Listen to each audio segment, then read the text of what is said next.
everyone. Welcome to this week's Talking with Our Traders. This space was specifically designed to give listeners unparalleled access to our traders as they break down all the odds heading into this week's biggest matchups. I'm Cindy Edwards, the host, and with me today is Adam Pullen, Assistant Director of Trading at Caesars Sportsbook. How you doing, everyone? Hi, Adam. We have Eric Biggio, head of MLB here at Caesars. Hello. And then David Lieberman, head of NBA here at Caesars. Hello. Welcome, guys. Good to have you. Thanks for having us. How's your week been? Great. Great? Yeah. Busy. Yeah. Lots of sports going on. Oh, yeah. The sports equinox, right? Yeah. Mm-hmm. All right, well, let's get into it. The teams are set. We have a Diamondbacks Rangers World Series starting on Friday. Eric, can you give us a preview of the odds here? Sure. So it's actually one of the least likely outcomes. So, when we were kicking around odds with the team, Adam and I had exchanged what would a Phillies-Astros potential series price be, and then we were looking at Phillies versus Rangers series price. So this was the least likely outcome. So we still kicked around odds the other night for D-backs and Rangers, and I was a little bit on the higher side. A few guys were a little bit lower, so we came to about $1.80. The market came a little bit lower, but that's where we're at right now, is $1.80 Texas favorite. All right. What about MVP odds? MVP, yeah, it's pretty wide variety. We've got Dolis Garcia, who's been hitting everything in sight for the Rangers. He's one of the short shots on that side. On the D-backs, Corbin Carroll and Ketel Marte are a couple of the shorter prices. Personally, I like guys that are finding their form. Guys like Gabriel Moreno, you can find at 22-1. Marcus Semien at 14-1. So kind of mid shots right there. And if you feel like throwing some pizza money at Leody Taveras at 50-1, and Evan Longoria around the same price. So worth a few bucks. All right. Any big bets? I know we saw some notable ones, notable future ones cash yesterday. Yeah. What about for the World Series? Well, some of the interesting ones I saw were the exacta prices. Even at the start of the month, we'd opened the Texas-Arizona combination at 400-1. So there's some pretty live tickets out there. It doesn't take a lot to accumulate liability at $20, $50 at 400-1. So there's some definite big bets out there, some big positions. So when we opened Arizona last year, they were 125-1 to start the year, and Texas was around 80-1. So there's some big tickets out there. Yeah, I bet. Any predictions, guys? I'll let the expert talk first. Far from an expert, because I would not have picked Arizona with your money, but I don't think anyone would have. So right, it's okay. right, okay, all right. No, and I'm going to continue to keep fading them. I think Texas in 6 is my prediction. I think it's a coin flip. I think it's really close. I think the line is high, but I'm still going to say Texas in 7. But it could go either way. I know it's not a great pick. But yeah, I'll say Texas in 7 for the record. I heard we were rooting for D-backs in 4, so that'll be my prediction. All right, I like it. Okay, switching gears, let's talk NBA. David, how is the James Harden situation impacting the 76ers' future odds? The 76ers have definitely not been a hot ticket this offseason, specifically because of the Harden situation and whether he would even play for them this season or not. It's looking pretty dicey right now. And then just add in the fact that the East has become a bit of an arms race with the Celtics and the Bucks adding so many pieces. I just think the 76ers were already the 3rd or 4th best team, and they might potentially lose one of their best players. So kind of depends what they get back for him to see. They might get a couple good pieces for him and then get back into the mix. But futures-wise, there's not too much action on them so far. Got it. Is Wemby a lock to win Rookie of the Year? If you asked our bettors, they'd probably say yes because they're betting him like he is. But it looks like he's going to live up to the hype based on the preseason. We'll see how he looks tonight. It probably just comes down to health. If he can stay healthy and play a full season. Outside of that, there's a couple obviously good rookies this year with Holmgren being kind of a redshirt year rookie.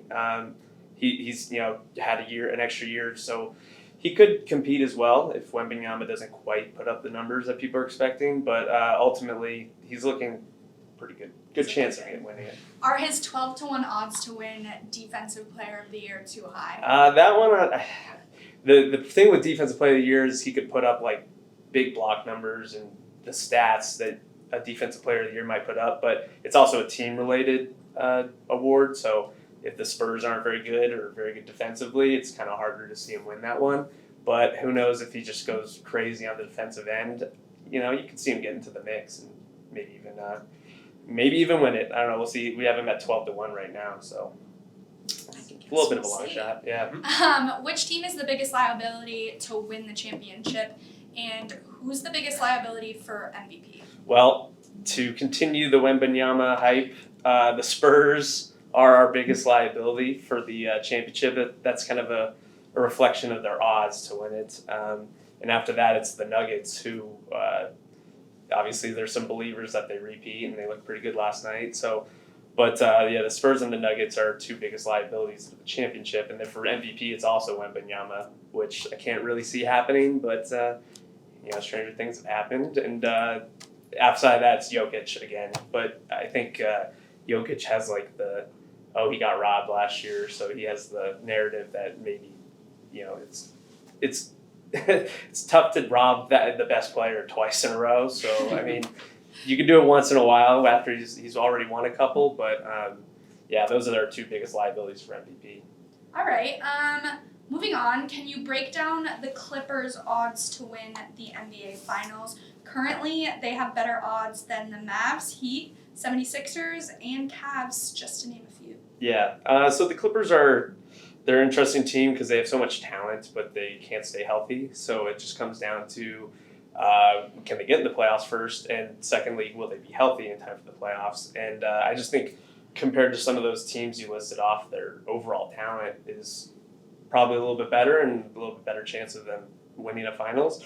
And then you got to factor in maybe they get Harden because they're kind of the rumored front runner for Harden. So the odds kind of reflect that maybe they get trade a couple pieces for him. But ultimately, it just comes down to like upside and which team has the upside to make a run for a championship. And I would say they have a little bit more upside than some of those other teams behind them. All right. Okay, great. Well, I want to thank our special guests, David and Eric, for breaking down the World Series and the beginning of our NBA coverage. Now let's welcome back some familiar faces. Thanks. We have Craig Mucklow, Vice President of Trading at Caesars Sportsbook, joining us. And of course, Joey Fiesel, Head of College Football here at Caesars. Hello there. Hey guys. Welcome back. Is your seat warm?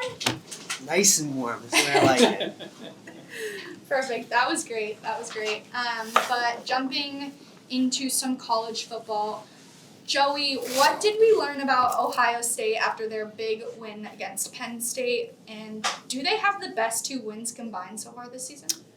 We learned a couple things on Saturday. We learned that Ohio State's defense is far better than their offense. I mean, this is a Penn State team that was putting up numbers, and they really got shut down. Now, this game could have easily gone the other way if that scoop and score wasn't called back, your momentum shifts and stuff like that.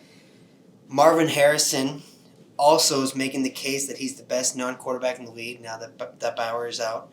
But Kyle McCord doesn't look comfortable. He doesn't look like C.J. Stroud did last year. The offense really doesn't have that explosiveness that they've had in years past. So I think there's question marks. When it comes to those two wins, no, I don't think those don't fall in the category as like Texas beating Alabama. They really handled them. Or beginning of the year, Florida State, LSU, Florida State won above and beyond, and we've seen that LSU team is not any sort of slumping team or anything like that. So, the last second win in South Bend, that could have gone either way. And then this game, again, if we see that fumble, then it would have gone the other way. So not really a convincing win, and there's still some question marks for this Buckeyes team. It's all about November 25th. Yeah, it's pretty much it. Yeah. All right. Well, why do they have higher odds to win the national championship than Florida State? November 25th. That's pretty much it. This Michigan team looks like the real deal. They really haven't been. We saw Georgia almost fall to Auburn. We haven't seen this with this Michigan team. Week in, week out, they're not playing like the biggest competition, but they're absolutely beating everybody. And so that's what's keeping their odds from getting is because as we get close to that Michigan game, the spread keeps getting bigger and bigger in the power rankings and the differential between those two teams. So, and Florida State, they got two games tougher on the schedule left. They have Miami and Florida. They seem to be, last game, Florida State through the third quarter looked like a competitive game, and then Riley Leonard goes out for Duke, and then they take over. So Florida State, they should get to the national championship, so that's why their odds are kind of set to where they're going to run the table for the ACC. Yeah, they have that extra game, so that's big. Instead of Ohio State, it all comes down to Michigan. If they lose to Michigan, obviously that puts them in a bad spot. They're going to need a lot of help, and that's the last game. So yeah, Florida State has that advantage, having that extra game in the ACC championship game, which they're likely to get into. That's why, and plus they're a liability more so than Ohio State is. So I saw a stat where if you were adjusting for your opponents based on their strength, Florida State was the second best team on the board, which I thought was quite interesting. That is interesting. All right, well, let's talk some Heisman talk. Why not? There's a new favorite to win the Heisman. It's one every week, isn't it? Yeah, seems like it. Why has J.J. McCarthy catapulted, some would say, above Penix when Michigan has played what you could say no competition so far? Michigan, all they can do is just play their schedule. But in the trenches, this Michigan team looks far and above away on any other team. And when you're able to have the protection to run the ball effectively, passing lanes open up. And certainly J.J. in a rivalry game put up some numbers last game. But really why we saw the catapult for him to be in first place is Penix really had a terrible game against Arizona State. Right. At 3 turnovers, 2 in the air, he fumbled the ball, really kind of snuck out there with a win. And, this Arizona State team, they've had really trouble these past couple of years. They've been playing well, though. They've been sticking in tough games. They got a great running back, Scadaboo. I love watching him. So that's really why we're seeing the separation. But it's a volatile market. Next week, Penix could throw up 6 touchdowns, and he'll be the favorite. JJ fumbled. It's a wild market. We saw Marvin Harrison come from 50-1 to 14-1. Obviously, he was the main piece of that Ohio State team. So, yeah, it's a volatile market, so it's going to be fickle where Penix had a bad day. Now he's not the favorite. So. Those around Penix had a bad day as well. Yeah. None of them blew the doors off. So. yeah, we'll see McCarthy. Like Joey said, it's super volatile. Last week we were talking. Well, is there anybody who can beat Penix? And that just shows you how quick things can change. All it takes is one bad game. McCarthy's got. He's played, like you said, Michigan's played a weak schedule, but they haven't played Penn State yet. They haven't played Ohio State yet. We'll see how he does in those games. And he has weather to deal with. I don't know if you've looked. And I think the last player to win the Heisman from a northern state was Troy Smith back in 2006. So I don't know if that goes along with the weather, in the north, affecting those players. So McCarthy, if he runs into some bad weather, then that's going to affect him and his stats. So there's a lot of things that affect that can affect things. So, but we'll see. Those for McCarthy, he's got to play well in those big games. People remember how you did in the big games, not the beating up of Minnesota or the beating of Indiana. It's all right. How'd you do against Penn State and Ohio State? And if he has good games, does okay, and Michigan runs a table, his name's going to be right up there in consideration. He should be at least at the quarterback club. I think in New York, is that what they call it, the quarterback club in New York City in early December as a Heisman candidate. 2 things for me. You can only beat what's in front of you, which is what Michigan has done, and they've done it quite well. And second of all, I'm so proud Adam's learned something from me. Yeah, I was going to say. Yeah, Look at that weather. All right, guys, can you preview Oregon versus Utah? And let's start with our expert, Joey. Oregon's traveling Salt Lake City this Saturday afternoon to try to continue their journey to get to that Pac-12 championship game, and this Pac-12 is just stacked full of talent. Utah, quite an interesting year for them. Obviously, Cam Rising, who is really their main guy, has dealt with injuries since the bowl game last year. He's been questionable every week. Has yet to play, and it looks like he's not going to play for the rest of the year. But Utah's still winning in big games. Each week their quarterback is getting the reps he need. So, and one thing with Utah is they have like one of the best coaches, Coach Whittingham, solid coach, always has their players ready to play, and there's a reason why they're back-to-back Pac-12 championship. line we opened up at Oregon minus 4.5. It was bet up 2 points to 6.5. Kind of every time it gets to 7, it gets bought back down. So 6.5 is probably the right number. But yeah, it looks like the Sharps like Oregon in this side, but anything can happen in Salt Lake City. They have one of the best home field advantage, so it should be a good game at 12:30 on Saturday. Yeah, no, everything that Joey said. Whittingham's a great coach. Utah, the last few years, have been a solid program. They're getting almost a touchdown. Seems like it's a lot for them. Oregon's got a good offense, but Utah has an equally good defense. So yeah, it's definitely going to be an exciting game, and anything's possible. So definitely give Utah a shot at picking up the W here. I mean, this conference is just so stacked. So tough games every week. So whoever wins the Pac-12, they'll earn it. When it comes to having the championship here in Las Vegas, whoever wins will earn it because it's a tough road. How much impact will that have on the championship then? If the one team that wins the Pac-12, they'll make the championship 4. Do you think beating up on yourselves will hurt?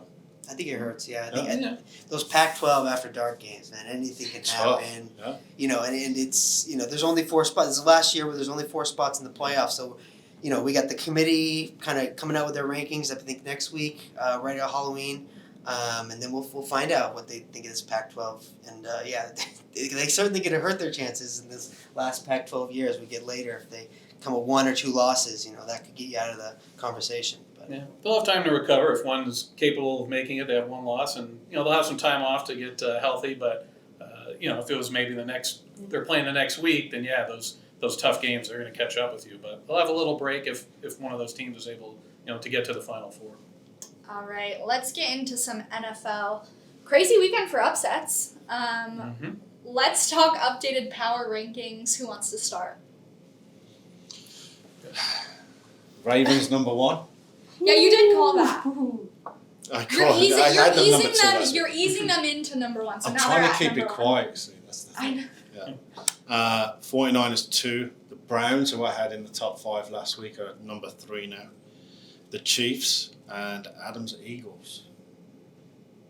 Okay.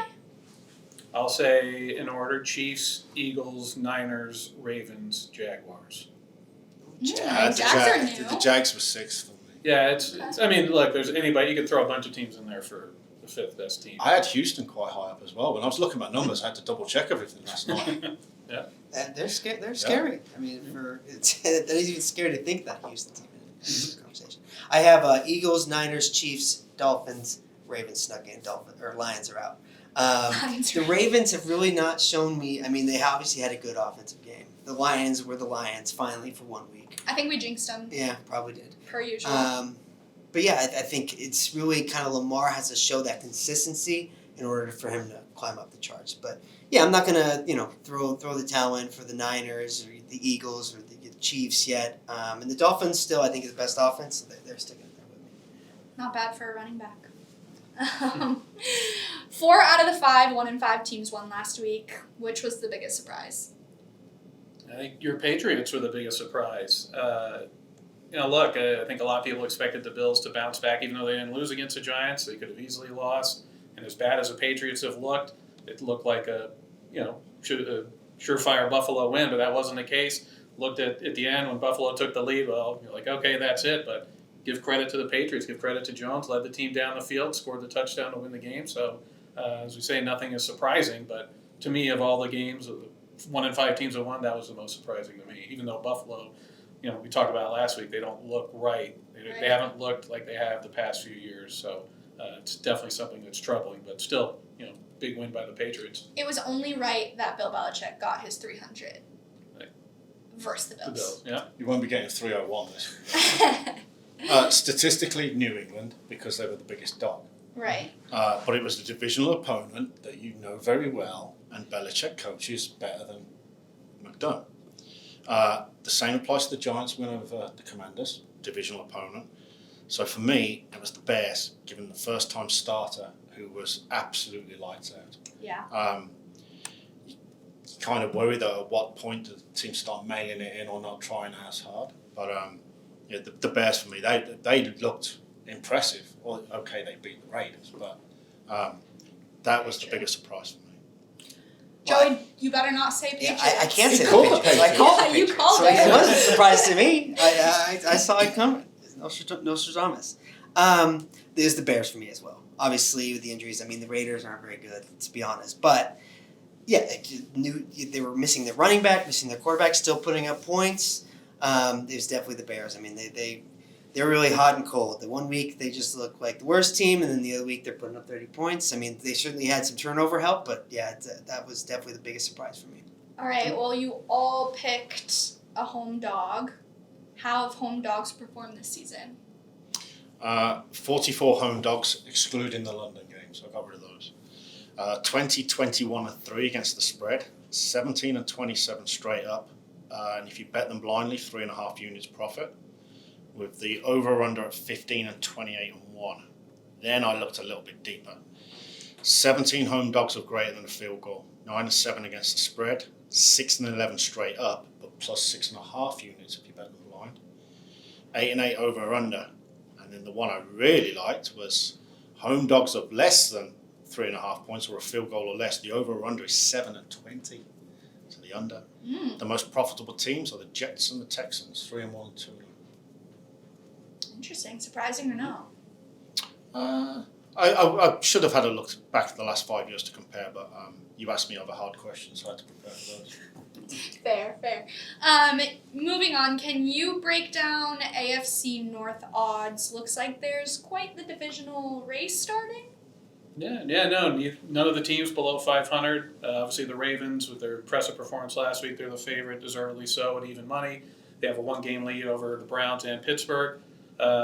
Thing with Pittsburgh has the easiest strength of schedule left among those teams. And they're 2-0 in division already, so they have that going for them. The Bengals, they have the toughest remaining schedule. They're at 5.5 to 1, plus a tough game this week, although Purdy may not play. The Bengals by far have one of the toughest schedule amongst these 4 teams. But look, anytime you bring up at this point of the season where nobody has a losing record, it's certainly interesting for discussion, like who's going to end up taking it. Got a long way to go. Ravens, I think, though, they're deserved favorites. Just their defense is so strong.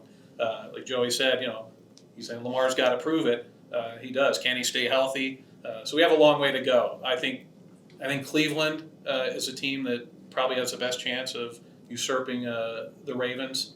Pittsburgh, even though they're playing well, I just don't think they're going to be there at the end, even though they have that easy schedule. But definitely one of the best divisions in football, and anything can happen. For the worst, Browns would be the best case for Caesars.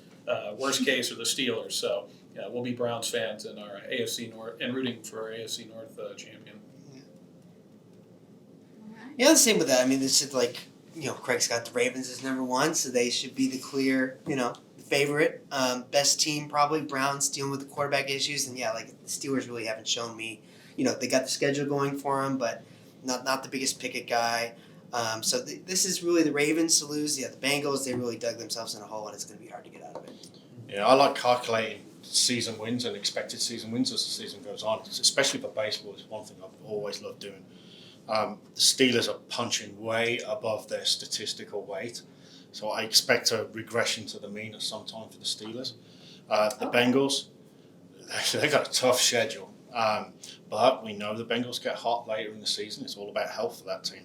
So it's a 2-horse race for me, Ravens and Browns, but obviously which side of the camp I'm on, and that's not going to change anytime soon. All right. Any notable bets? A couple. The card's doesn't scream greatness this week, but there's a couple of 6-figure wagers on the Bills money line tomorrow night, and 55,000 on the over 42 in the game tomorrow. I haven't looked at anything in the last couple of hours, but those are the ones for tomorrow for sure. Okay. Let's preview that game then. Thursday night football. I know we don't have a great selection. Let's just say Thursday night football. Bucks versus Bills. We've been talking about it. Bills are in a slump. Do they get back to form? Let's preview it. I think they have to, don't they? This screams absolute must win for me. Line's 8.5, 42.5 on the total. The Bucks, interestingly enough, are 5-1 under this year. There's no weather to mention. Primetime unders are 16-7 this year so far, so one to keep in mind of. I feel this is the Bills absolutely have to win this one. There's 5 teams, one behind them in the playoff race. You probably need 9 wins or more to get in. 3 of their next 4 opponents on paper are gimmies. So then the schedule gets really hard. The Eagles, Chiefs, Cowboys, 3 straight weeks. Yeah, Miami's got 6 or 7 winnable games as well coming up. So the division could be out of reach for the Bills by that stage if they drop 2 or all 3 of those tough games. So this one, I think the season's on the line tomorrow. Do you guys agree? Yeah, this is usually the spot where the Bills are going to try to make a team pay. Obviously, losing to the Patriots, especially how bad the Patriots been, they're going to be motivated in this one. But the Bucs have been, they've been hot and cold, but really sticking in close games. I think it's probably a little too many points here. But the Bills are certainly going to try to get there, and they're not going to slow down because season's on the line, I think. Yeah, it's very important for them. But look, like I said before, they haven't looked as good as this is as bad as they looked in recent memory. They could easily lost to the Giants, lost to the Jaguars a couple weeks ago in London. So yeah, it's a must-win game. Baker Mayfield, is he going to play? He's questionable, but Tampa has a really good defense. But I agree with Craig. Seems like unders on the cards for this game. But the Bills' offense can snap out of it at any point, but sure doesn't look like they're going to. They've really had some rough sledding lately. A couple of weeks ago, we were talking about primetime quarterbacks, and Josh Allen is the most profitable on primetime, and then the next Sunday, after we did the Twitter space, he lays a complete egg. So I expect the bounce back. They're too good a team. All right, I guess we'll see. Sunday Night Football, we have Bears versus Chargers. Like you said, Bears looked good. I just feel bad for the Chargers. They just keep it so close. It just doesn't work for them. Let's preview Bears versus Chargers. Adam, do you want to start? Yeah, it's look, the Chargers been their MO in recent years that they just can't get over the hump. They lose all these close games, but obviously this is a must-win game for them. Game opened 44.5. It's now 8.5, 46.5. Tyson Bagent, that's a big story. First-time starter.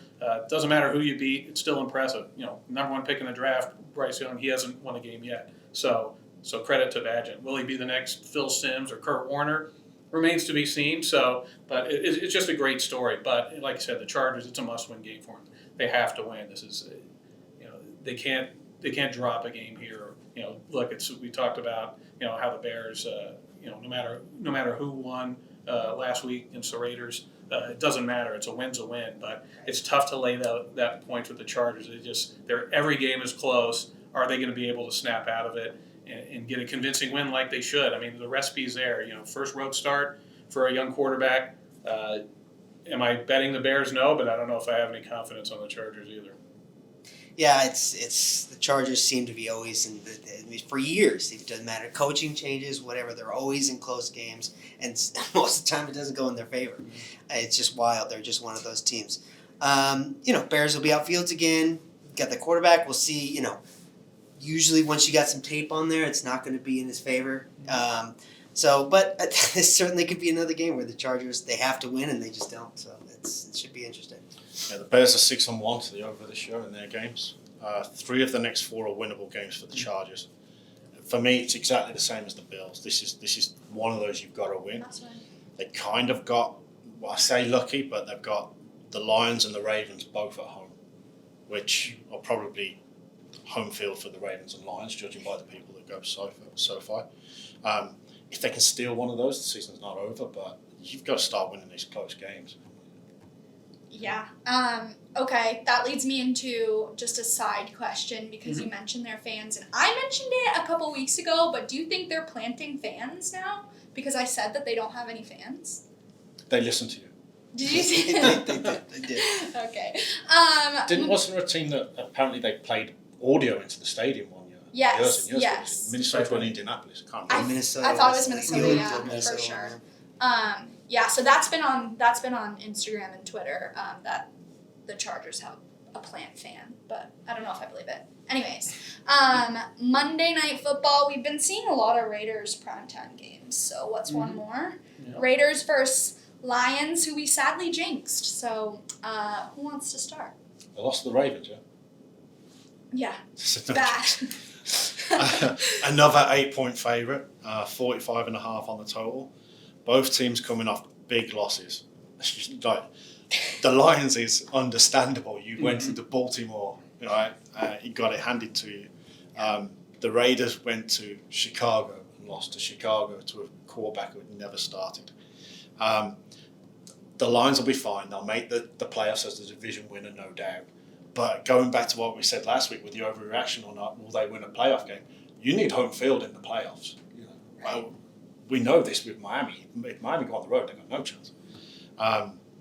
So you'd expect the Lions would bounce back. Look, the Raiders have only got less points. Only the Giants and the Pats have got less points than the Raiders per game. Yet the Raiders have got 3 wins. I couldn't believe it when I looked at the standings last night. Where did they come from? Personally, I made this 10.5, the Lions on the spread on my numbers. So it shows how wrong I am.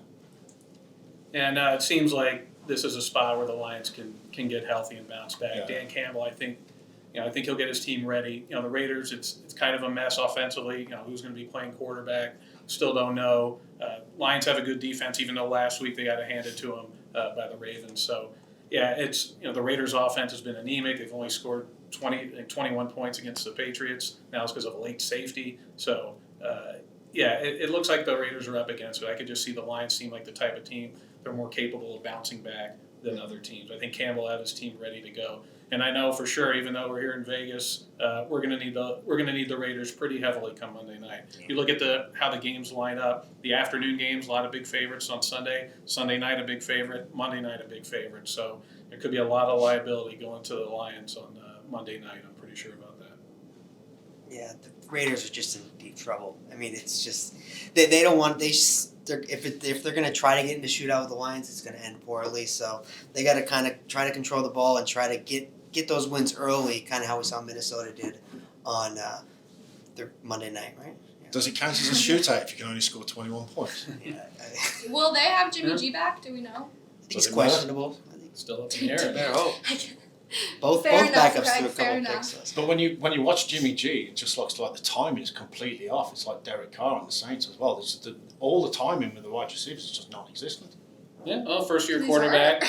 First year too. It takes time to get rapport with your wide receivers and be on the same page. It's not just step on the field and it's like you've been throwing to them for years. So that has something to do with it as well, I think. But yeah, just their revolving door. Jimmy G's hurt. Hoyer, O'Connell, who's it going to be? I mean, that's not good for your offensive consistency. Right. Okay, well, let's play my favorite game, overreaction or not. Are you guys ready? You ready? Yeah, I'm ready.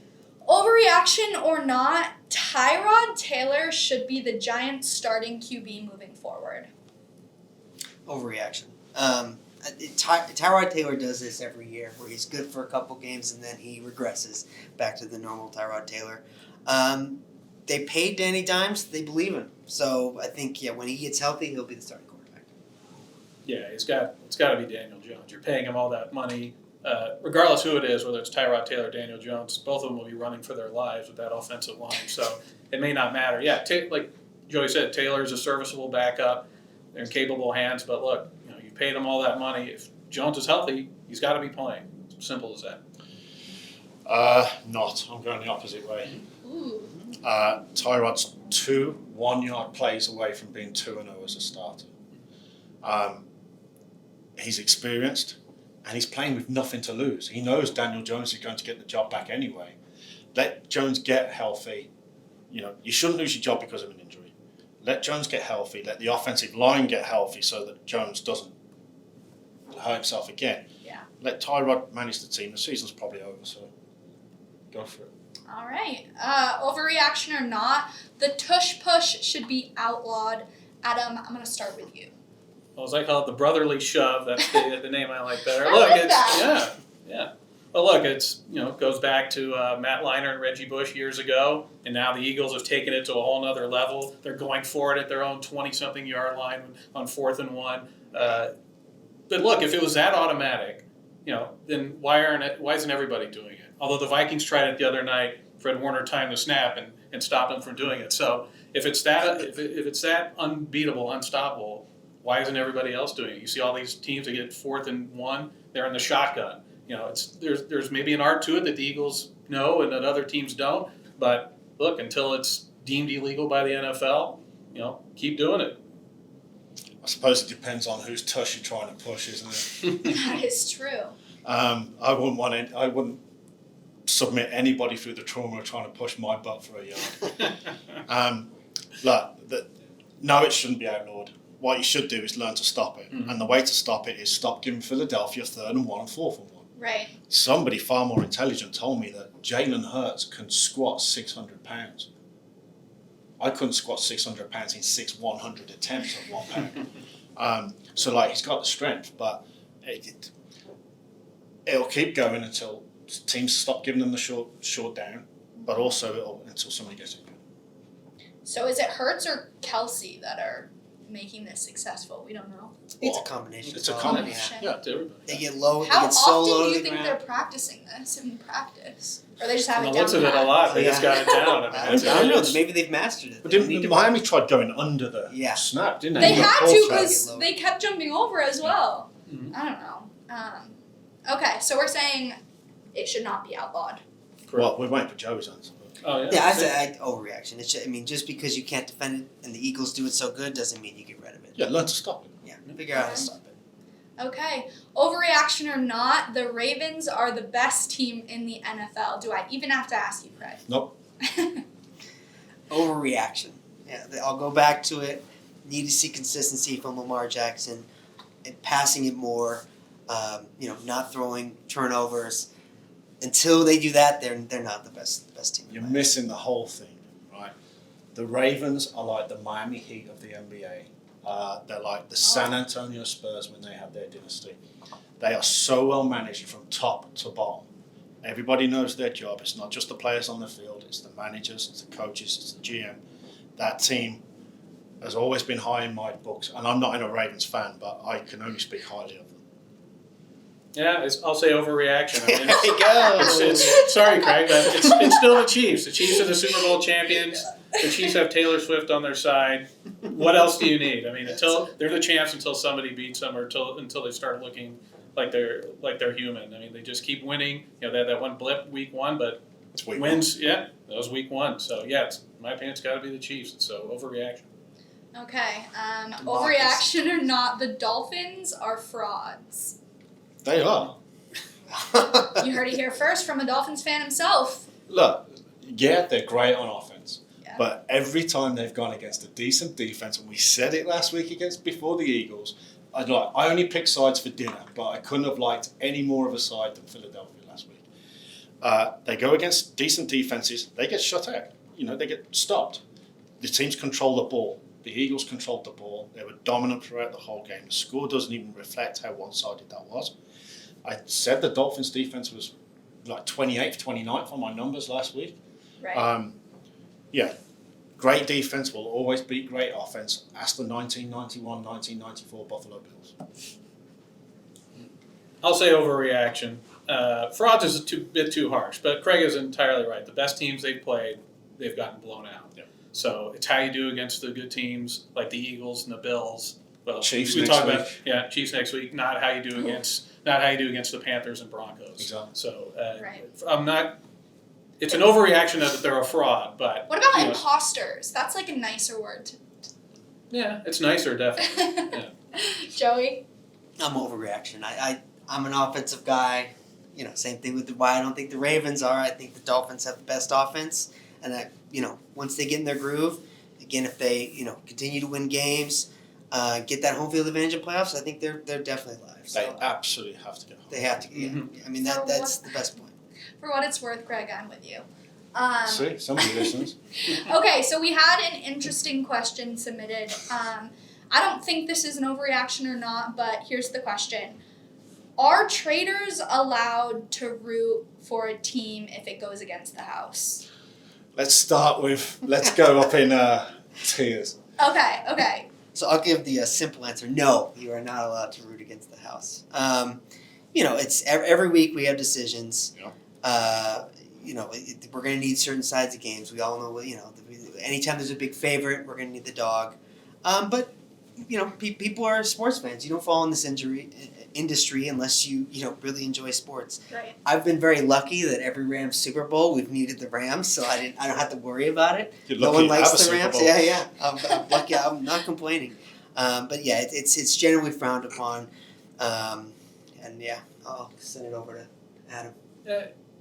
I mean, there's a different look. And Joey's right. Our love of sports predated are jobs. Yes. So everybody who works here was a sports fan, and they got into this industry likely because they love sports.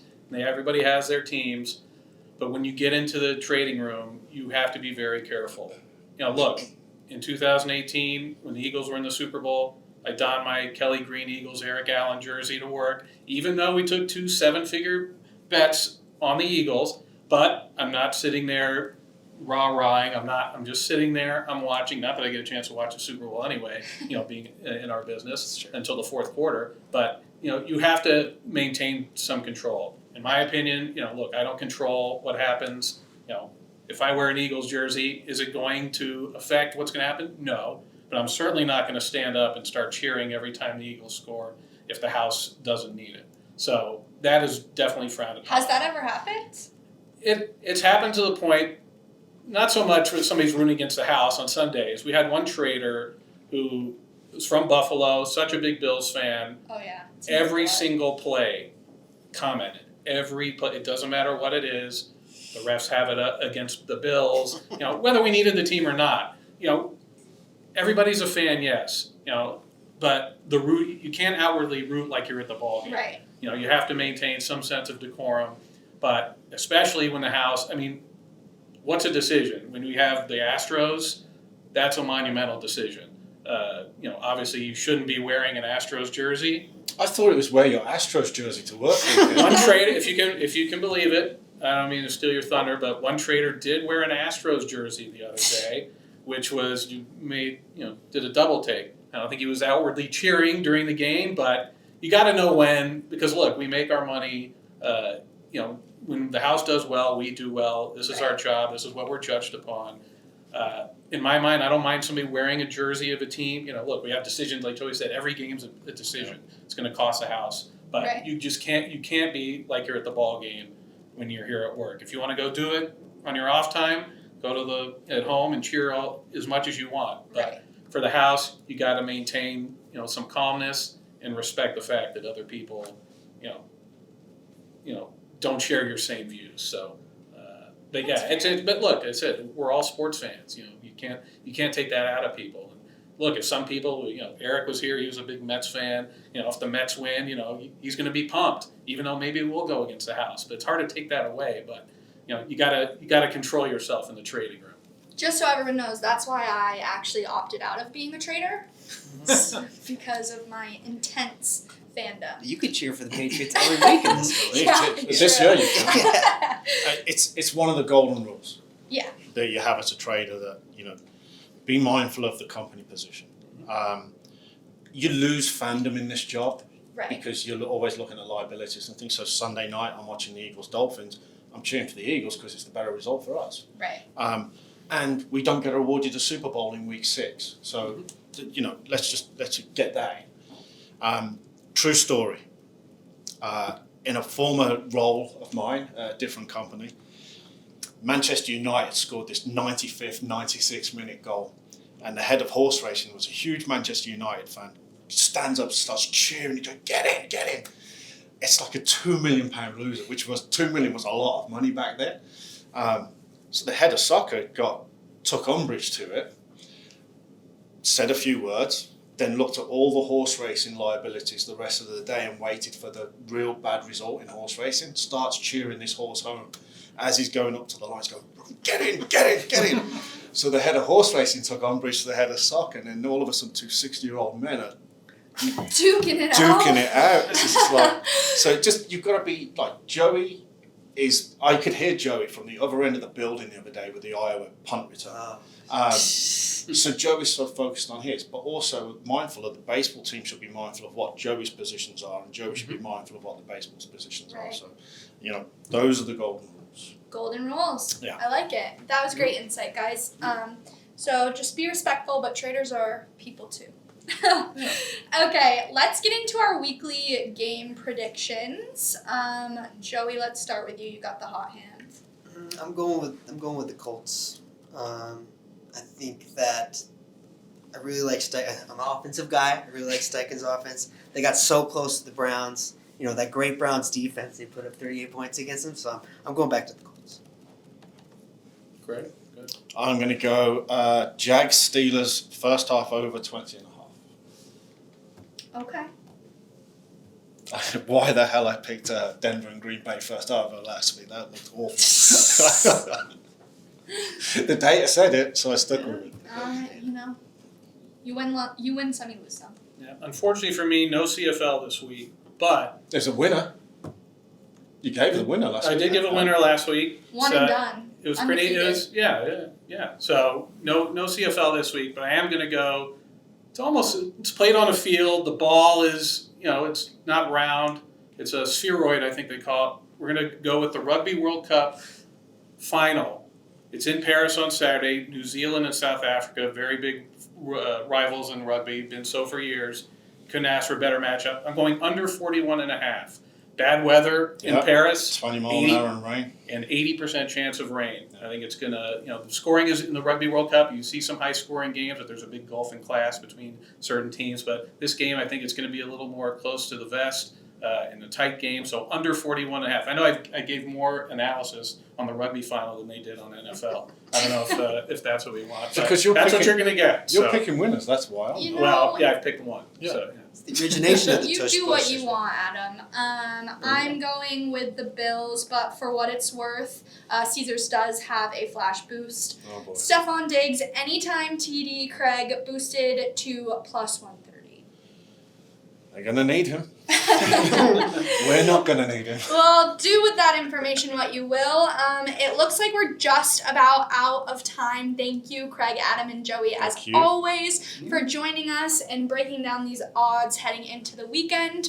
If you don't already, please follow us at Caesar Sports on Twitter, X, as some would call it, Facebook, YouTube, and Instagram. This entire conversation will be uploaded in video format to our YouTube tomorrow. Guys, any last words? Good luck. yeah, everybody, good luck with your bets. All right, bye. All right.